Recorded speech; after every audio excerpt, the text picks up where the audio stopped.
আজ তো হোলি নয়, তাহলে এমন অবস্থা হলো কি করে? Hey guys, good morning everyone. So আজকে আমি যাচ্ছি class 12 fourth semester last exam. So last দিন, last exam, last day of school life. চলো বেশি না কথা বাড়িয়ে স্কুলে যাওয়া যাক। সো বাস স্ট্যান্ডে পৌঁছে বাসে চেপে যাই আমরা সবাই মিলে। তারপর বাস থেকে নেমে যাই, পৌঁছে যাই আমরা সেন্টারে। চলো দেখা হচ্ছে এবার এক্সাম দেওয়ার পর। ফাইনালি আমাদের এক্সাম হয়ে যায় শেষ। তারপর আমরা সেন্টার থেকে বাইরে বের হই, সবার সাথে কথা বলি।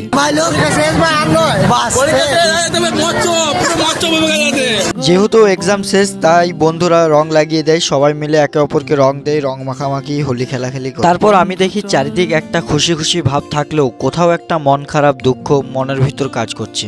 কারণ এই স্কুল জীবনে চাইলেও আর ফেরা যাবে না, এই আড্ডা আর স্কুল আসা যাবে। সো বাসের মধ্যে আবারও চেপে পড়ি বাড়ি যাওয়ার জন্য।